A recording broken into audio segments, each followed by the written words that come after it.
Everything's on fire. Everything's on fire.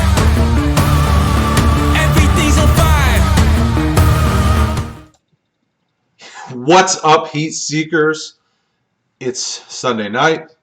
You have hopefully had another successful week of fantasy football. And Mr. Sullivan and I are back, reunited, and it feels so good after a week away. We're glad to have you back, Mr. Sullivan. Let's see if we can help you guys find some waiver wire. Let's help you find something that doesn't suck. But first and foremost, Mr. Sullivan, how's it going, man? How'd you enjoy your week off? Thanks to Paul for jumping in last week, pretty late minute. I had some natural disasters in Canadian winter weather up here, but we survived. I am back. I am thrilled to be here. I'm excited. Big win for the Lions today. And we'll keep that coaching staff together and let's get ready for 2021. Let's go. I may switch my fandom if they stick around. How you can barely beat a team that didn't want to win is besides me. Like, how dare you?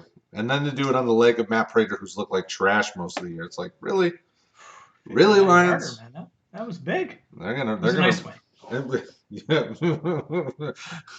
From a Vikings fan who wants to lose just as much as we do. Yeah, we'll lose tomorrow though, so we're good. You say that, and then Foles will work his magic and give you guys a dub.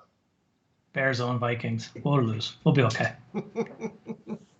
Well, before we get into the actual waiver wire, if you enjoy all the stuff that's going on here, if you love seeing our faces every Sunday tell you who to pick up and how to be successful, hit the like, hit the subscribe, notification icon, do all the things that we ask you to do in every video. It helps show support to the channel and helps us feel warm and fuzzy on the inside knowing that you're there with us every time. So with that being said, we'll jump right into it. So we got 3 quarterbacks, we got 3 running backs, we got 3 wide receivers.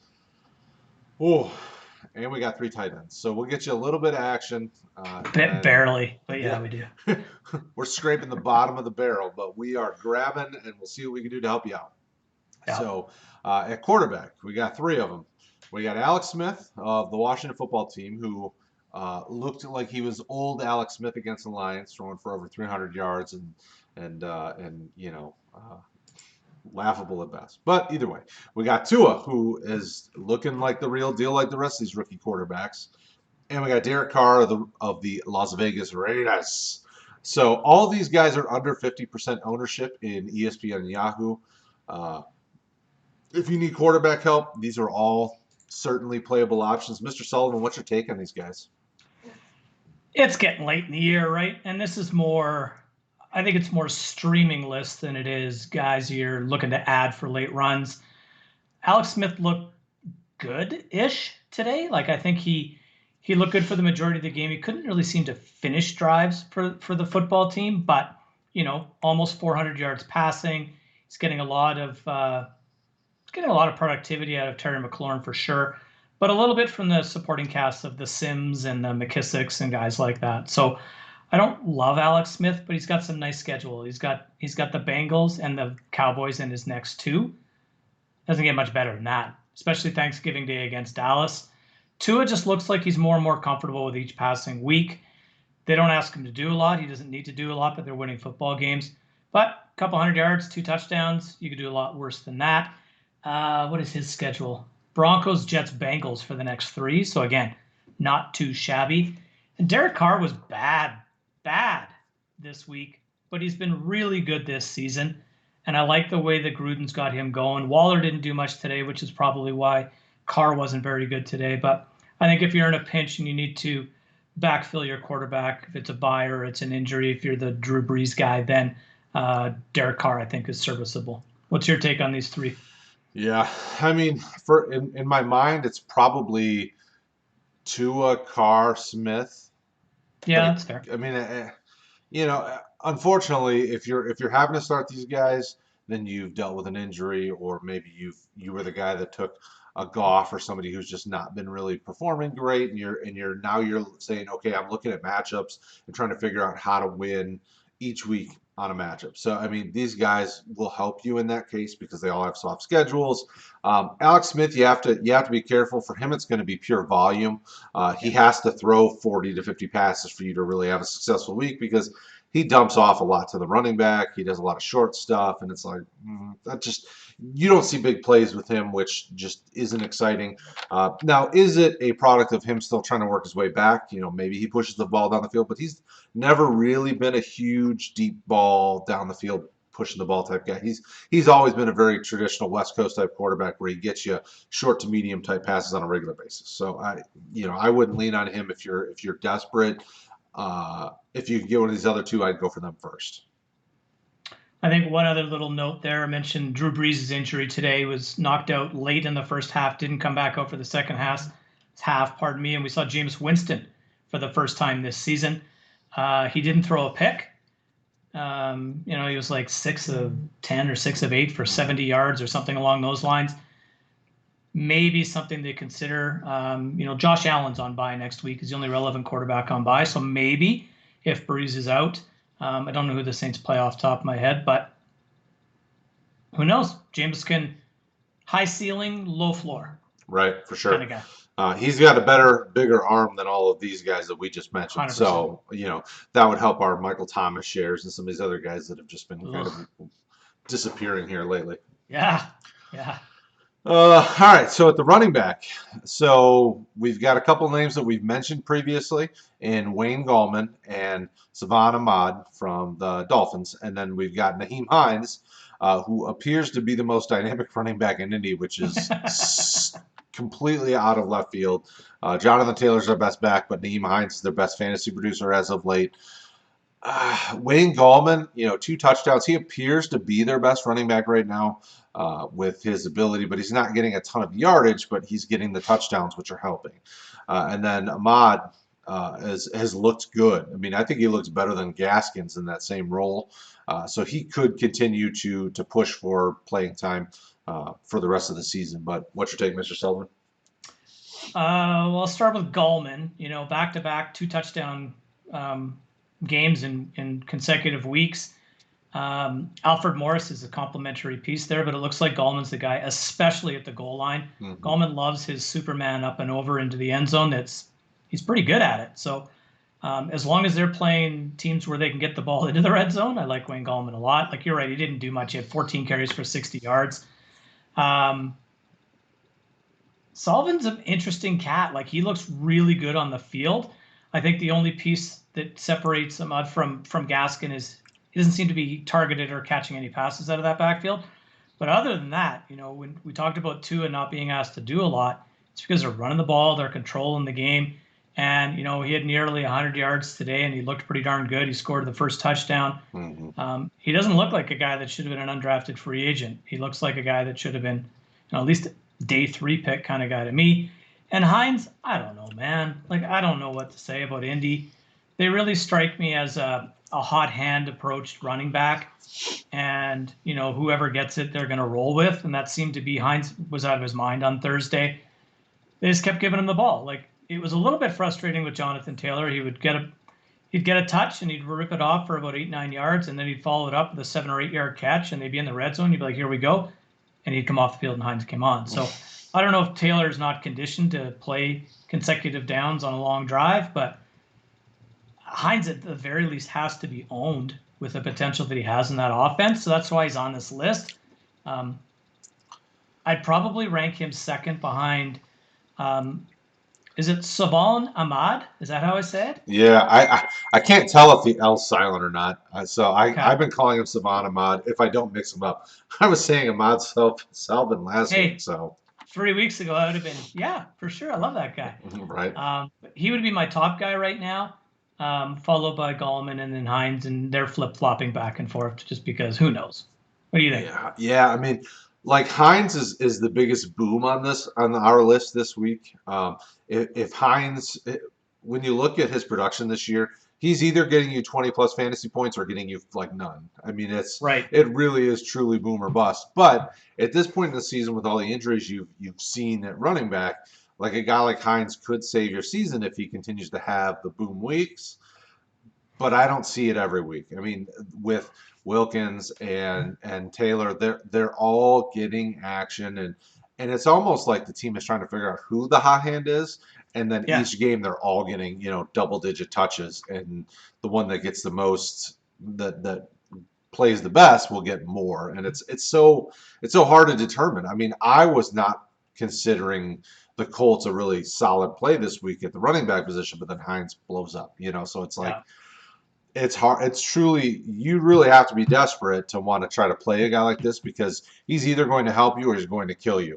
Because if you're not getting anything out of the running back, that's a hard hurdle to get over. So I'd be careful. I do own Heinz in a couple of dynasty leagues, but in a redraft, I would go Ahmed, probably Gallman, and then Heinz.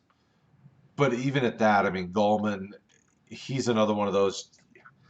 I think he's kind of their best running back, so they're going to play him, where I think Heinz has the higher ceiling if he explodes. So it's like. Agree.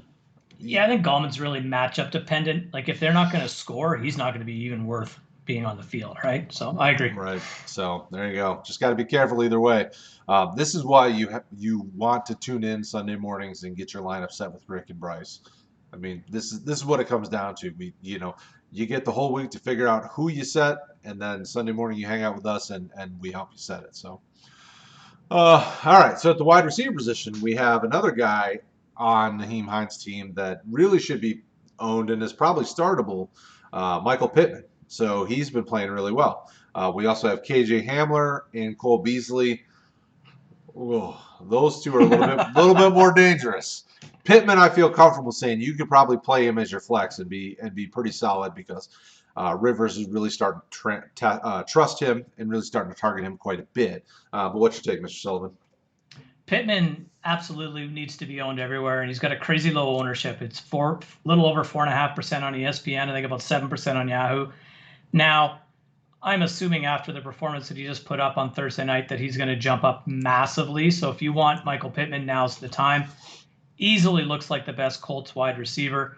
I think arguably he's their number one guy now. And Rivers looked comfortable throwing those heave kind of passes to Pittman, and he did a lot. He even rushing the ball. Like he looked dynamic, and he's a guy I liked coming out this year. He struggled a little bit with injuries, slowed down his start. But yeah, love him. Absolutely needs to be owned. Cole Beasley is like quietly a wide receiver 2. He entered the week at wide receiver 26 in PPR scoring, and after putting up 109 and a touchdown today, he's arguably going to be in the top 24 when the dust settles on week 10. I think anytime you go onto your waiver wire in week 11 and there's a top 24 wide receiver sitting there, that guy should probably be picked up. Mm-hmm. And KJ Hamler's a dart throw, to be totally honest with you. He's pretty dynamic with the ball in his hands after the catch. Only reason he's here is he's seen 20 targets in 2 weeks. So he looks like Drew Lock's taking a shine to him. He's being involved in that offense. They don't look like a very good football team, so they're going to be throwing the ball. Melvin Gordon and Phillip Lindsay today were absolute trash. So they're going to be throwing the ball. Now, if Locke can throw it to his actual receivers instead of the other team, Hamler will be better. But he's a guy that I might pick up. I don't think I'm comfortable starting him anytime now. Yeah, unfortunately, Pittman's really the only trustworthy one on this list. The other two are guys that could help you in a pinch. But, with Denver's injuries at wide receiver, I mean, Hamler can work his way into a serious role the rest of the year. John Brown got banged up late in that Arizona game. Looked kind of nasty, so that could help easily be relevant. Right, for sure. So last but not least, tight end. These, I would say, are probably all dart throws as well. If you're desperate, so we got Tyler Higbee from the Rams, Jordan Reed from the 49ers, and Logan Thomas from the Washington football team. Thomas appeared to be kind of moving in the direction of a guy that you could trust, but I'm not sure that stays that way. Higbee and Everett always seem to cannibalize each other, and then Jordan Reed, if he's healthy, but Ross Dwelly still got targeted as well, so it's what do you make of this list? Not a lot. And, tight end's a pretty ugly position to begin with once you get out of about 5 or 6 guys, and then when you start looking at waiver opportunities, it gets even worse. So Higbee was probably dropped by a lot of people because he had the hand ailment, and then he was on bye, and now he's He's still pretty heavily owned, 48% and 53%. Gerald Everett got banged up late in this one, so if he misses time, then maybe Higbee can bounce back into that sort of tight end one role. He should have had a really nice touchdown today, but Goff just flat out missed him. So I don't know what to do there. Jordan Reed, man, he had probably the best matchup he'll have of his life against the Saints today, and they did very little with it. Like you mentioned, Dwelly was still relevant. Reed's probably working his way back off of his IR stint. If you're desperate, maybe. And Logan Thomas is probably my favorite of the three just because he's going to be the guy. There's no one else challenging him in that role. Right.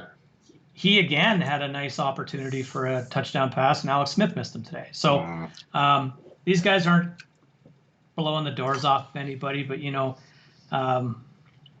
if you're in a bind and you're in a pinch, I'd go Thomas, Higbee, Reed, and I wouldn't feel really good about any of them. Yeah. Thomas is the only one that I'm thinking probably check your matchups each week. These are guys that you could do better, but tight end's going to be super slim at this point in the season, especially with all the injuries that have happened. So be careful. Don't go getting crazy to try to get these guys. But these are guys that, in a pinch, if you're desperate and you have nothing to play, you could grab one and throw him in, and he'll probably get something. He'll get you some points. Yeah, spend your money on Michael Pittman. Spend your fab money on Pittman. Don't spend your fab money on this trio of tight ends. Yeah, this is the dollar menu right here. Totally. So this is the value meal. Yeah, and ultimately throughout the week, just hang out with us, have the conversation. As the week's rolling on, ask the questions. You hear us always talking about it. We got a Discord chat. There's a redraft channel. We've got Facebook group. We've got Twitter. We get plenty of DMs from folks on Twitter, start sit questions, things like that. Mr. Sullivan and I are joined by typically Bryce on Wednesday nights. We do redraft. We can help you then too. But we can't help you if you don't like, subscribe, hit the notification icon, all those things. You got to stay next to us so we can stay next to you. As always, this is it. We're done. That's our guys. If you have questions, post them in the comments below. We actively respond to them. People from the team or myself will have the chat up and we'll respond to you as quickly as humanly possible. We aren't like all the fantasy networks out there where we just ignore the comments. We interact. We're here to help. So for Mr. Sullivan, I thank you again for hanging out with me on a Sunday night. And we will talk to you guys again next week. Take care.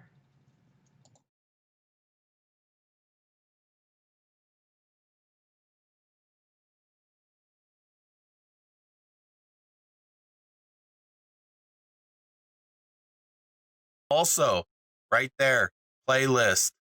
Hit it. Watch the videos. Do it. You want to. Do it.